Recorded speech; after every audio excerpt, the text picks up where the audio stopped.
Hey everyone, hope you're having a great day. Today I'm going to be talking with Dr. Disha Spath. Disha is a practicing primary care physician and hospitalist. She's also a mom and a wife and a first generation immigrant. Early into practice, like many newly minted physicians, she really suffered from some major lifestyle creep early on, and she actually ended up in a position where her and her husband felt, really just stuck financially, even though salary had gone up a lot. But what was unique about her story is she made some brave and difficult decisions and ultimately made the big change to kind of turn the corner there. And after this mindset shift, in a relatively short period of time, her and her husband were able to pay off around $750,000 in debt. And so through this journey, she's become quite the personal finance geek and even developed a passion for helping other physicians live more frugal and happier lives. She's the founder of The Frugal Physician and a White Coat Investor ambassador and is a regular speaker and writer.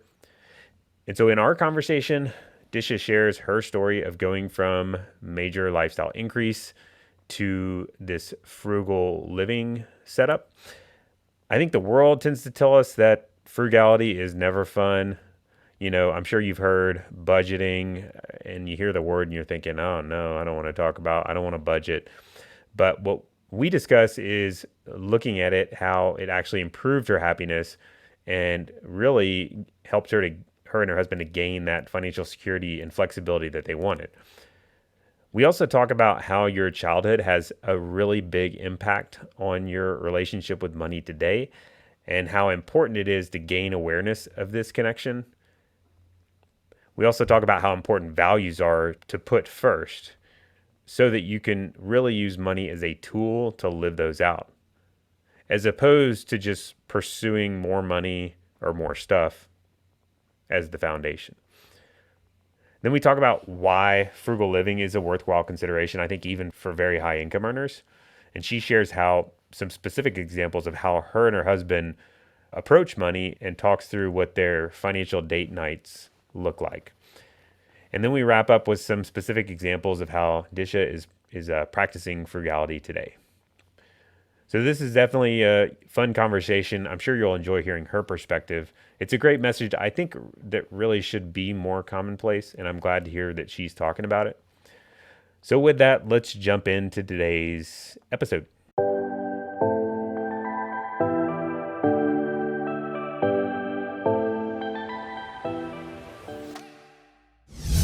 It's my pleasure to be here. Thank you for having me. Yeah, I love that you're speaking up about frugality. I don't know if that's not been, it seems like there's not a ton of people talking about frugality in the physician circles. At least I haven't come across a ton. Has that Yep. been your read? Yeah, it's not a very sexy topic to talk about for high earners, right? Yeah. But it is a topic that really interests me and I find just fascinating because as we spend more money, as we have more disposable income, Hmm. we also can super maximize like how we're saving money. And, wealth building and financial stability is based on having a delta between your income and your expenses. And if you're spending everything, then, well, unfortunately, it doesn't matter how much you're making, you're not going to make that much progress. So I think paying full price is for people that are not very smart. Yeah. Well, there's lots of ways Pay- to.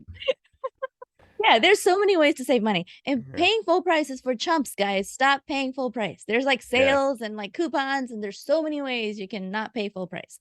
So that's what I like to talk about Yeah. because most of these things are super marked up, right? They're trying to just take your money. Yeah, if you don't pay full price for something, I think that's especially useful for products, that you're buying. So if you're paying less than full price versus paying full price, that's just tossing money out the window, right? Exactly. Sorry. And yeah, I'm talking specifically here about products Yeah, and consumer items.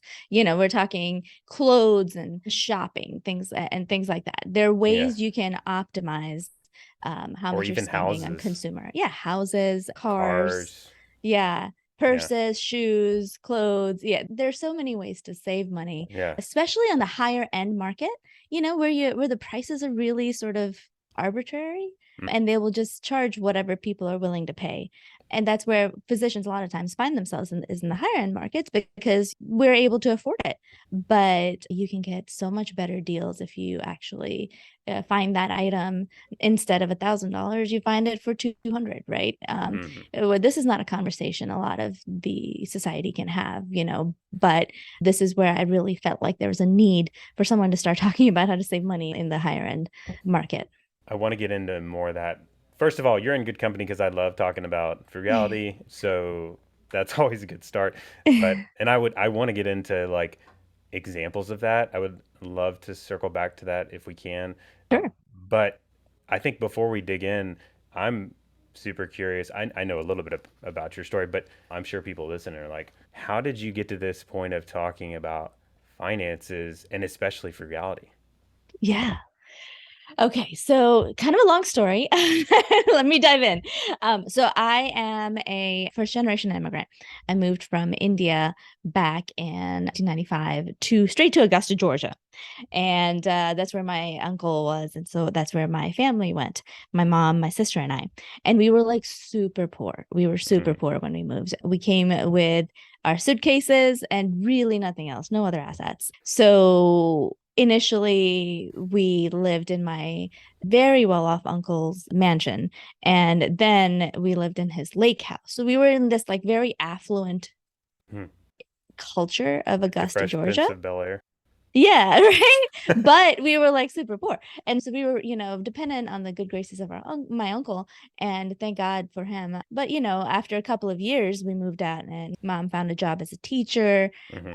and such. So anyway, we lived in like subsidized housing. And then we were in like a completely different socioeconomic sphere. Hmm. And my middle school years were just being super frugal, like to the point where like we couldn't go to the grocery store and get everything we wanted. We went to McDonald's for my birthday celebratory dinner because that's what we could afford, right? Hmm. So it was like we're super poor at that point. And then during that time frame, all I did was like read and play outside, which was actually not that bad.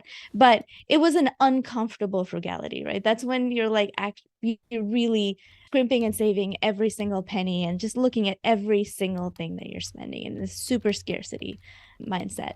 And then worked hard, studied a lot, got scholarships to go to college, and then worked my butt off in medical school. And finally got done with residency and became an attending. And finally I was like, wow, I'm making the big bucks, right? Here we are, finally arrived, made it out of the projects. And everyone told me, like, all right, now you've made it. Now, live the life, live the good life. And I took that and went with it and I got my first contract. We decided to move to Savannah, Georgia, and we bought a nice house on an island, a gated And community. It was nice. beautiful. It was a beautiful place and a beautiful neighborhood, but we quickly went from living like residents to living like attendings, before I even started my first job. Hmm. So when I was in my first job, I realized that a hospitalist salary, $200,000 a year, which I thought was like a ludicrous amount of money when I was not making that much. Yeah. I found that even though I was making this much and my husband at the time was going to school, I figured, like I'm making a good salary. I can support the family while he goes to school because people have done this for years and decades. People have lived on one physician salary for decades, right? A decade, centuries. It has completely been possible. So, but you know what? We got there and I just found myself not feeling like we had it together. I didn't feel like we were really making good progress on our Hmm. financial goals. And I felt like we were living paycheck to paycheck. What I brought in every month seemed to go out every month. And while we were making slow, prodding progress at retirement savings and such, it wasn't the pace that I would have liked. I felt like I was living in the scarcity mindset still, even though we were in a much better surrounding. My breaking point was when I was taking my maternity leave for my second child, and I was so stressed out about money that I ended up spending most of my maternity leave sewing the cover to a couch. That was my breaking point because I realized Because I was sewing this cover to the couch, I was downstairs away from my babies, because there were like little sewing pins and needles everywhere. I couldn't let them in. And I ended up spending my maternity leave away from my child, even though, it was stressing me out. I had taken the unpaid maternity leave because we didn't have, as a hospitalist, we don't really get maternity leave, or at least in my contract, there wasn't one. So it was all unpaid, and it's just stressful. It was just stressful. And even though we had the means, I felt like I was not getting it right when it came to money. I was spending too much on things that didn't matter. I was spending too little on things that did matter, like spending time with my child. And I had my priorities all mixed up. And we were like $250,000 in debt. We were worth negative $250,000 at the time. Hmm. And I figured that out after I realized that how badly like we were managing things. There was just some things that we needed to change. Yeah. We had taken on too much debt, and there wasn't enough, and we were spending too much. Bottom line, right? So my husband and I, we sat down and kind of took just a survey of our situation. We wrote down all our debts, interest rates, wrote down, all our assets, and of course came up with a net worth number that was very depressing. And so we said, okay, well, let's make some extra room, extra $500 to $1,000 a month, and let's just start putting it towards our debt. And we decided to do a debt snowball. And as we were doing the debt snowball, we started to make other changes that helped us increase the delta between our income and expenses, such as like looking for sales, spending money where we actually wanted to spend money, doing budget dates at the end of the month. We would meet and actually Wow. go through our spending, right? I've done this before. I've tried this before. They're fun when they work. You double duty. Yeah, double duty. Yeah, What you're do you getting mean a by date. that? You're doing a date and you're doing budgeting. Yeah. Yeah, it's not quite as romantic as No, a no, no. date as you would But like want. us finance geeks love that. Yeah, exactly. When we're doing well, like when we're saving money, and Yeah, at the yeah. end of the spreadsheet, you're like, "All right, high five, we did great." That's a good budget date. There are months where like, oh, spent too much this month, and but that's a good thing to also realize, because then next month you can adjust for that and kind of watch it. So, yes, we started meeting monthly to go over our spending. And soon we had paid off $100,000 of student loans in 6 months. So, first we paid off one car, then we paid off the second car, then we paid off $100,000 of my student loans, which were 238,000 Hmm. total. We paid off 100,000 in 6 months. And I was like, whoa, this is amazing. Like, I didn't think this was possible. How did we do this? Like I mean, we did it, but like, wow. So I started writing about it. I wrote an article, and I started my website, The Frugal Physician, at the urging of my husband. And it just sort of took off. That first article went viral. And then I had, a lot of people encouraging me to keep going. So I kept going. So 3 years later, that first year, we got nominated for the Plutus Award for Excellence in Financial Media for Best New Personal Finance Blog. And then started writing for CNBC a little bit. It just sort of took off from there. And 4 years now, I've been writing about finance, writing about my journey, writing about reading, and just totally geeking out with other finance nerds. And it's been really rewarding because, I come from the perspective of a physician who made the mistakes. And so I feel like I can help other physicians. And it makes me feel so good because it's so important for us, for physicians, for society, that physicians are financially stable, that our families are taken care of. And it's one of the most rewarding things I do. So I hope to continue to do it.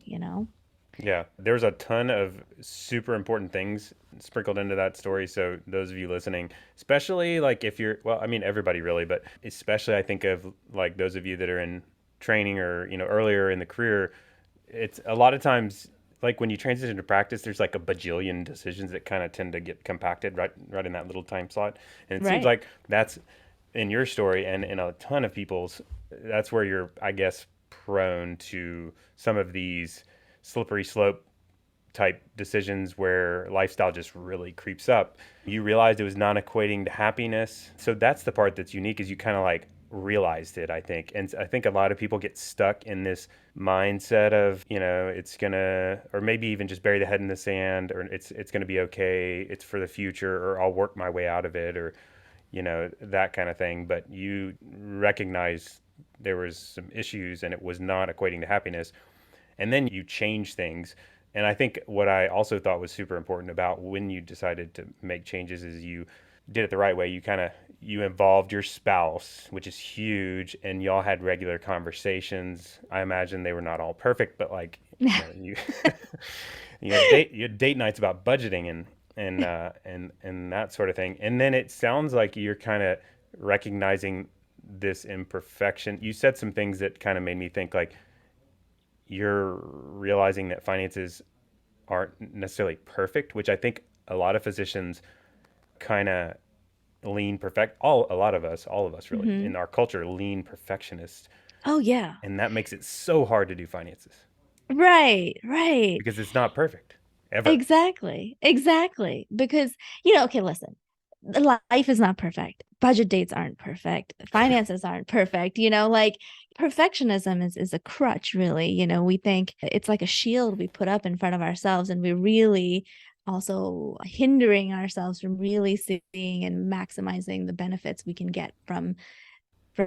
realizing our vulnerability. And anyway, I'm sorry, I'm going off on a tangent here, but I completely agree with you that this perfectionism holds us back, right? It's killer, and It's a it's killer. goes under the disguise of like success. So it's like you're telling yourself, or culture's telling you that it's actually a good thing, but it kills your. I mean, it's actually the source of a lot of the problems with Yeah. finances and life in general. I think the other thing you said that was super important too is it seemed like you recognized that your values were really important, and like you saw money as a tool to Yes. kind of help you move that direction. And so I Yeah. don't know, did you just like have a light switch flip, or like how do we How did flip the that light happen? switch?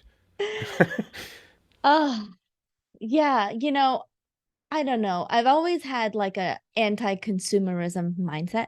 I Yeah. don't like being a consumer of goods. I like goods that make me happy, but I like nice things, don't get me wrong, but I need my freedom. I think that's Hmm. what it is. I have a freedom to pursue happiness is my biggest driver. Hmm. I never want to be stuck in a place. I've been stuck in a place when we didn't have enough money to live the life we wanted to live, right? When I was younger. So it's very, very important to me that money is available to me so that I have my freedom. But it's not to the point where I want to be the richest woman in the graveyard. I don't, Hmm. I don't want to amass like ludicrous amounts of wealth. I just want money to make the life that I want to live Hmm. possible. And Yeah. most importantly, I lost my dad when I was 10. He was 35. I have outlived him now for 2 years. And it really just brings home the point that life is very fleeting. Things change very quickly. I went from living in India and not even like never getting on a plane, had no idea like what the American lifestyle was like, to being here, and now here I am, living in America for decades. And things change overnight. Those kind of like big life experiences that made me realize that having a financial cushion is important. Having financial flexibility is incredibly important. And I definitely never want to be in that situation again where something greatly changes and then my family has to live like paupers again. Yeah. While I am able to do that, I don't want to. Yeah. So that's where, like the whole really being hyper aware of where we're going financially comes from. And so that's while I was sewing this couch downstairs, and I was also listening to the White Coat Investor book because I was trying to learn about That's finance.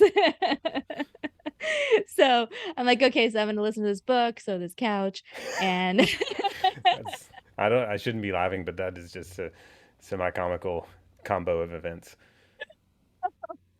yeah.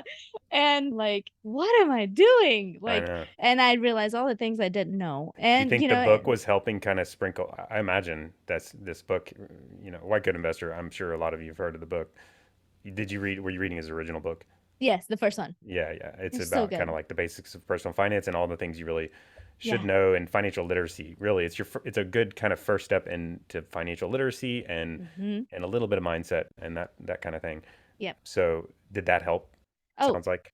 oh yeah, absolutely. Definitely opened my eyes to all the different things like that I was feeling, and it helped me narrow down that like this is the problem. It helped me identify the Mhm. problem, and then we fix it. Yeah. Mhm. So, you know, realizing that we're imperfect, realizing that there are always going to be ways that we can be more perfect, but that's not the point, right? The point is to make progress and to be aware of where our money is going, where our shortcomings are with stuff we don't know about, but also still taking steps to make our families have a better, more financially stable future. I mean, you Mhm. take little steps, you keep learning. That's what it's all about. Mhm.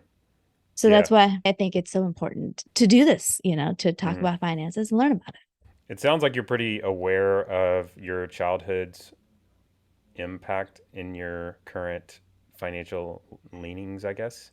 Is that accurate Yeah. assessment? I mean, I've done a lot of thinking and therapy. Good. So Okay.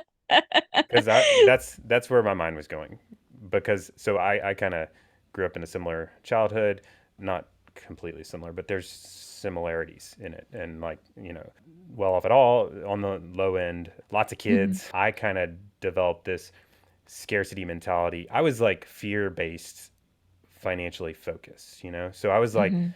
we were talking about before we started recording about how I used to work horse shows and near where you live. And this is when I was like 16 years old. And I was like fighting to earn money so that I could never get in the same situation as what I grew up in, which is not entirely the healthiest route because I had to kind of shift gears to where I'm like not so fear focused and that kind of thing. Right. And part of it Absolutely. was like awareness, and my wife's been great because she kind of is direct and gives me another perspective, and therapy has been helpful to kind of, for me, the best thing ever to kind of get a little bit more of a grip on how childhood is impacting today was therapy. Yes, My everybody has different views on therapy, but my view is like everyone would benefit from therapy. It's like a self development tool exactly. and not Yes. like a negative fix me tool. Right, exactly. I 100% agree with that. I've done a lot of therapy in my life, and it's a really good way to kind of identify your thought processes. I mean, the whole point is to identify, okay, this thought came from here. I can choose Mm-hmm. to act on it, or I could choose not to. But when you identify that this is where it came from, it gives you power over that thought, right? And that thought does not rule the rest of your life. Yeah. So, with the finance stuff, it's been tough for me now that we're in a better place. Now that we're in a place where we're actually financially stable, we've broken into the double comma club. We're like where we wanted to be, but sometimes it's difficult to get out of that scarcity mindset and just be like, Yes. all right, yes, there we need to, okay. So I have to like actively work at, okay, and this my budget actually helps me do this is enjoy yourself, right? Stop trying to save every single penny. Mm. And so in my budget, we have a fun fund, and I make it a point to spend my fun fund every month, and I've let myself slowly increase our standard of living to the point where, where I have the things that I want. That I'm not living in this like Mm-hmm. scarcity world. Of course, the hard part is to keep it in check and not like go overboard. Is go the other direction. Yes, exactly, and Yeah. not spend everything Well, again. that's also where a budget helps. Is it's kind of like gives you regular awareness of things. But I'm right there with you. I budget relatively regularly. I'm more of a cash flow guy. Like I Uh-huh. look at the high level spending and not the Hmm. categories. Okay. And then when the high level gets off, I look at the categories. So Right. that's just kind of my flavor of how I do my own finances. But I have Yeah. like I can't get away. It's been difficult for me to get away from this like anxiety that comes up when we're making decisions about buying things, especially like my wife. I think of my wife got me some custom snow boots for Christmas a couple years ago, and I absolutely love skiing. but I'll just use the lowest end of everything and just cheap it out. Mm. And when I realized how much they cost, I was like, like I had trouble with the. It wasn't, but we could completely afford it. It was just a difficult uh, Yes. thing It for gives you me. those sweats. Do you get those sweats when you spend too much money and you're like, Yes, I have them all the time. I am, which so this is like frugality. Frugality in itself, I don't think makes you happy. Um, yeah, it can agreed. actually cause problems. Yeah. But like, what is it that makes you happy? Maybe we could go back there because I think, What makes me happy about frugality? Okay. So like those snow boots, I would like what would really make me happy is if I deal stacked a couple of coupons. It didn't pay full oh, full price for it. but this was a gift too. So that was where my mind went. I'm like, oh, we could have Yeah. gone in like October off season and gotten these half off. But then I started thinking that, and I didn't want to say that because my wife was standing there right there, and she's the one that did a nice thing for me. And I'm like, Right. so Yeah. I my know. my coupon mind, jumped into full gear, and Yeah. it Well, helps me. that's when it's like this was your wife's decision. This is a It is to present. She's let that doing one go. something nice for you. Right, exactly. So, yeah, so you got to let that one go. My husband gave me like this really nice spa certificate recently too. It was like $500 to the spa. No, 250. But the entire thing actually ended up costing $500 like massage and a facial. And I was like, "Oh my God." Like Yeah, there's so much money. That's like half a yeah, shift. I know. Um What's helped me is to kind of lean into that, like what causes me happiness. yeah. So the snow boots, I keep going back to the snow boots, but the snow boots I use a lot, and they are enjoyable. And if I can kind of remind myself of that, that's helpful. And then Yeah. some of I really love digging into the research around what equates to happiness financially, and super interesting research has kind of indicated that like things like experiences with people you love especially are impactful for your happiness, positively impactful. Mhm. Buying Mhm. time, which you kind of have referred to, is positive impact on your happiness. Absolutely. Giving money away is one of the best, which is super, it throws people off a lot. And it's Yeah. uncommon too. It's like, if that's true, like everybody needs to be more generous and Yeah. whatnot. So Absolutely. those kinds of things have helped me a lot. But have there been other things on your end that have helped you kind of through that? Through the scarcity. Yeah. I Yes. mean, honestly, personally, yeah, I agree. Giving money away. I love hosting people in my house and Mm-hmm. like hosting events and just like and making people happy that way. That makes me and we go out and cook food for the Ronald McDonald House every once in a while as well, Mm-hmm. and do the charity stuff too, but I love just doing it like myself and being there and having that experience because it gives you this feedback to your brain that you have enough, right? Mm-hmm. There is enough. And then, of course, sitting down, meeting with my husband, doing the budget date, but also tracking our net worth, tracking our investments every month when we do the budget date, it reinforces the financial concepts that we need to practice, but Mm-hmm. also tells you there is enough, right? Right. Tells you, listen, you're still making progress. And that's the important part. And it's not about the destination, it's really about the journey. So Mm-hmm. you really have to enjoy the journey as well. What's your husband like in this regard? Like, is he similar to He's you? yeah, he doesn't spend much money. He doesn't have expensive tastes. I'm the one Mhm. that has expensive tastes, so I have to keep it in check. Yeah. But he's a pretty steady guy and he's generally like very accommodating to what makes me happy. So Mm-hmm. I'm very lucky in that he does usually unless the spath foot comes down and then the foot's not moving. Like there's a few things he'll put his foot down and then Yeah. it's like okay that's not gonna change like ever but Yeah. yeah so he's a great partner to Yeah. That's what marriage makes it a little more complicated. In the end, I think it makes it better, but it mm, does make it same sort of thing if you're in business. If you have a partnership, anytime you introduce multiple opinions and views, and it's never going to be the same, that makes it more complicated. But it also forces you to kind of work through some of these things, and there's accountability and there's positive aspects of it. that I think Yeah. then that help both people come out ahead. I wanted to ask you about financial literacy versus mindset because I think those are super important topics, Hmm. both of them. Absolutely. But I'm curious of your thoughts on which should we focus on first? Should we get our mind right first, or should we learn the books first? Yeah. This is I tend to fall more towards the practical, learn the practical stuff first, Yeah. okay? Because honestly, if you start with the mindset stuff first, you go too much towards spending too much Mm-hmm. because you go, oh, you have enough.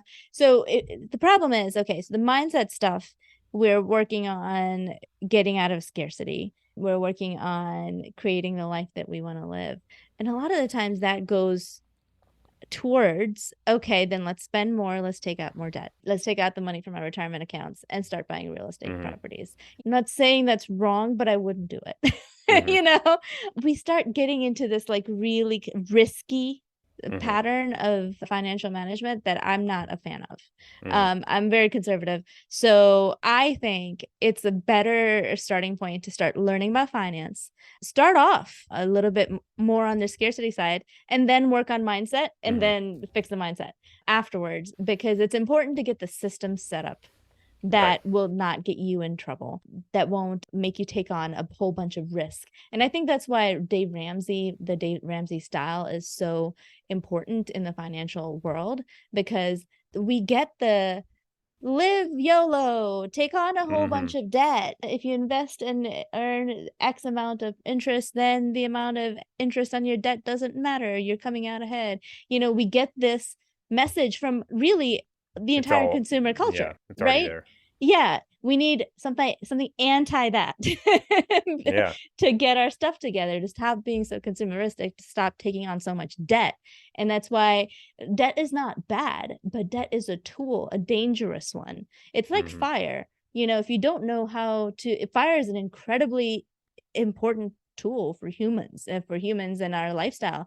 But if you don't know how to control it, it takes over, right? You need to know how to use this tool and have appropriate amount of respect for it and fear of it, Mm-hmm. right? Not to the point where you don't use it, but Yeah. to the point where you respect it. Right. I think that's good to get to at least to that point where you recognize money is a tool.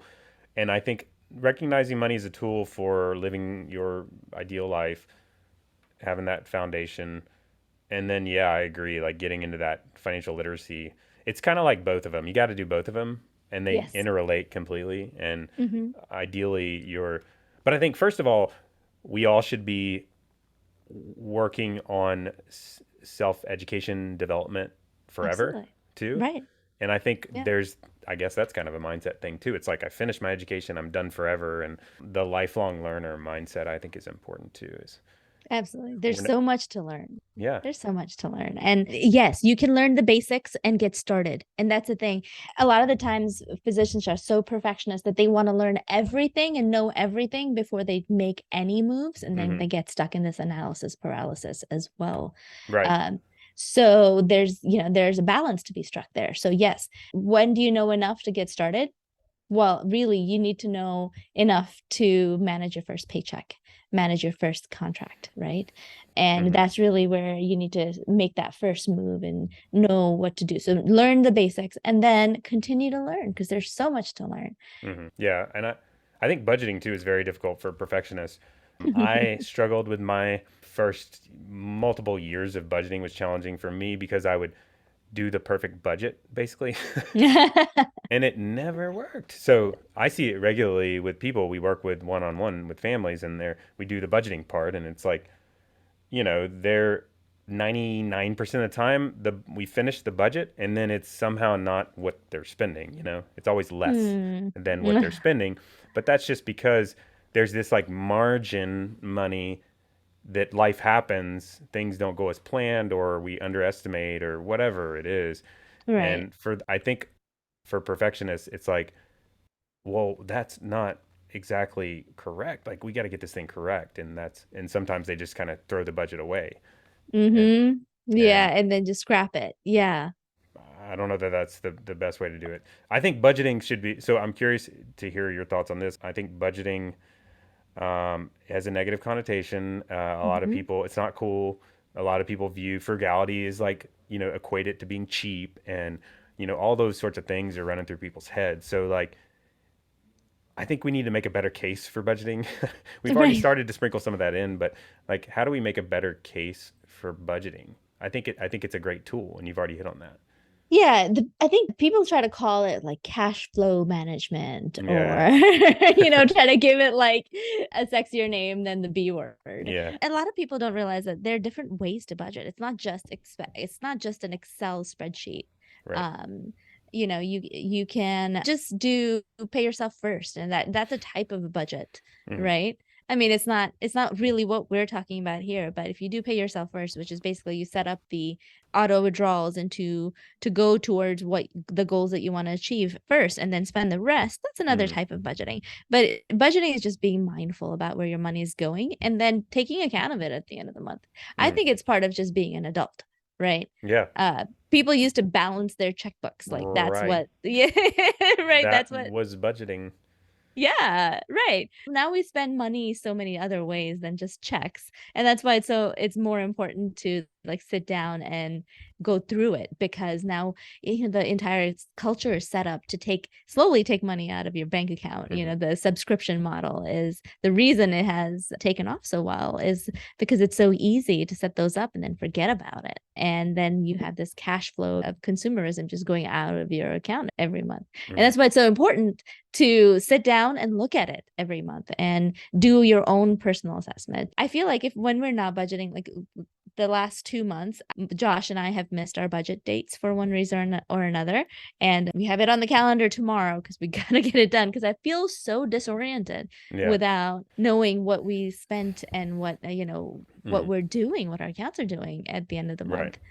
There's just so many different ways the money goes. Yeah. One of my favorite quotes is it talks about it's like, show me your checkbook and your calendar, and I'll tell you what's most important. So it's like Show your me your budget and I'll show you your priorities. show Joe me your Biden. budget. Yeah, yeah. Show me your budget. Show me where your money's going, and I'll tell you what's most important. A lot of people are like, yeah, of course, it's I'm doing what's valuable to me and blah blah blah. But like, let someone else look at your budget, and they'll be able to tell you what you value, because that tends to, same with time. It tends to, Absolutely. so it is very important. Like, it's where your money's going. That's what budgeting is. Yep. And if you're not looking at it, then it's just going everywhere that everyone else wants it to go to. Right. If you lose, that's losing awareness, and that's never a good thing. Can Yeah. you share like what the date nights are like? So Josh and I have like this setup where his computer is right in front of mine. So we're both sitting across from each other. We have our two desktops with the two screens each, and we pull up our accounts. We have our Excel spreadsheet. It used to be that USAA would do some of the breakdown for you, like Hmm. give you the categories, but they stopped doing that. So now we have to go to the individual accounts and actually, put in the actual line by line numbers, which is kind of annoying. But Hmm. anyway, but each card does add up, each category spend. So we just go through each line item visually and just make sure that it's all kosher, that there was no fraud or anything. And then we put in the numbers into our Excel spreadsheet as a total for each category. We don't write down each, small spend. And then we are in our Excel sheet, we have the income, we have the withholdings for our retirement and Payroll. HSA and all that stuff coming out of our paycheck. And then we have the expenses for the month. And so that's how we do our household. And then we have rental property. So we try to track the rental property expenses below that separately, Hmm. and the business expenses separately. So, So you're documenting each category, like broader category, like dining out and right, shopping, shopping and whatever. groceries. Yeah. You're putting each transaction into one of those categories, and then looking at the total. Yeah. And then, is it usually just that's that, and you're like, let's actually have the rest of the date and not look at the numbers, or is there any? Does it depend on what the numbers look like? Well, so then we do, what's the delta for the month? And hopefully we've saved some. We try to keep track of our savings rate. And Hmm. if the savings rate is not where we want it to be, then when we shoot for 30 to 50% at least, also taking into account our retirement savings.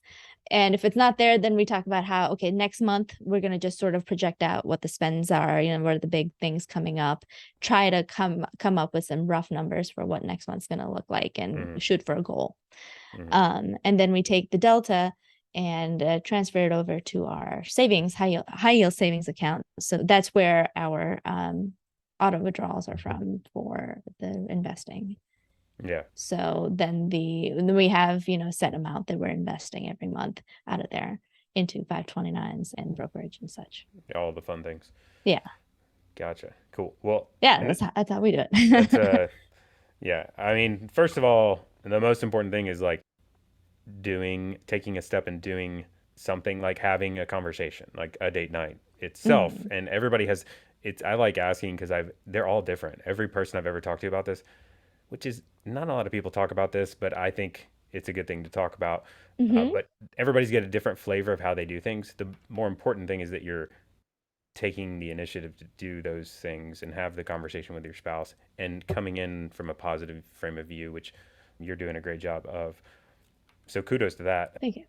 I wanted to one more thing before we wrap up. I know we got to wrap up here, but I'm really curious to circle back to your ideas, your favorite ideas for how to be super frugal with, day-to-day living. Okay. So I think, first of all, I used credit cards, the reward and all the perks that come with them. I think they're a great way to stack deals. So Mm-hmm. like Amex will or Chase will give you, 10% back at Target if you Mm-hmm. go and spend this month. So there's that. And then you can get the Target Circle savings as well. Or you can just, go and buy something on sale. And then you get the extra money back on your card. So if you and it's pretty easy to start stacking deals like that. Or if you have a coupon, stack that on top. And it's easy to start doing that if you're actually just paying attention and thinking about it. But it requires some brain space, and Mm-hmm. that's usually what holds people back from doing it. But if you're able to do that, there's a very easy ways to save money there. And of course, Rakuten and Capital One Shopping now, throwing out names, brand names, but there are many different sites out there that will apply coupons for you now online if you're shopping online. So that's a great way to start stacking deals is, by putting in just running that on your browser and having it put in coupon codes for you Mm-hmm. as you buy something on sale.